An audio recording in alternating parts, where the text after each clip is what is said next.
महाराष्ट्रात जीबीएस आजाराच्या रुग्णांची संख्या वेगाने वाढते।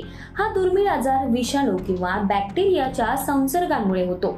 थकवा, झिंझिण्या, पाय हातांमधील कमजोरी ही याची प्रमुख लक्षणे आहेत। पुण्यासह कोल्हापूर पर्यंत तर नागपूर पासून मुंबई पर्यंत जीबीएस आजाराचा धोका वाढलाय।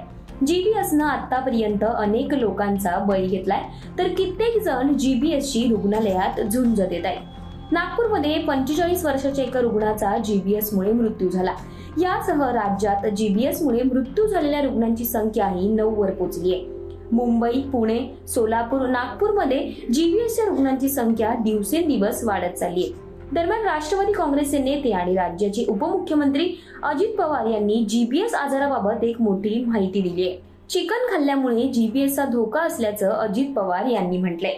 आपल्या इथं खडकवासल्याच्या भागामध्ये जे काही मधल्या काळामध्ये आजार उद्भवला, त्यामध्ये आपल्याला वाटलं पाण्यामुळे अमुक आहे तमुक आहे, परंतु तिथं खडकवासल्याच्या एरियात काहींचं म्हणणं कोंबड्यांचं काही मांस खाल्ल्यामुळे ते झालं।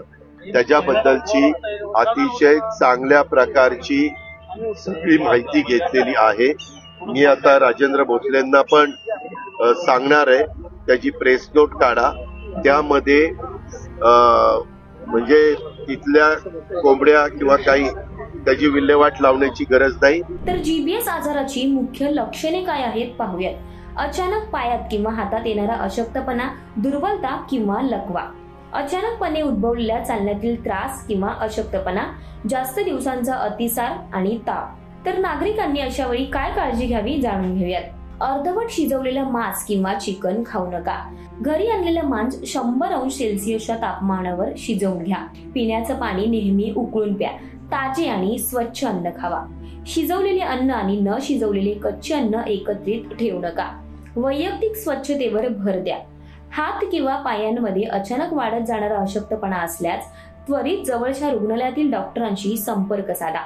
महाराष्ट्रात चिकन खाणाऱ्यांची संख्या कोटींच्या घरात आहे। त्यातच चिकनच्या माध्यमातून जीबीएस सारखे आजार पसरल्याचं समोर आलंय। त्यामुळे घाबरून न जाता आपण खातोय ते चिकन योग्य प्रक्रिया केलेला आहे का याचीही तुम्ही खात्री करा। अन्यथा जीबीएस सारख्या आजारांचा तुम्हाला सामना करावा लागण्याची शक्यता नाकारता येत नाहीये। तुम्हाला ही माहिती कशी वाटली हे कमेंट करून नक्की कळवा आणि अशाच नवनवीन व्हिडिओसाठी ओन्ली मानिनी या YouTube चॅनलला जरूर सबस्क्राईब करा।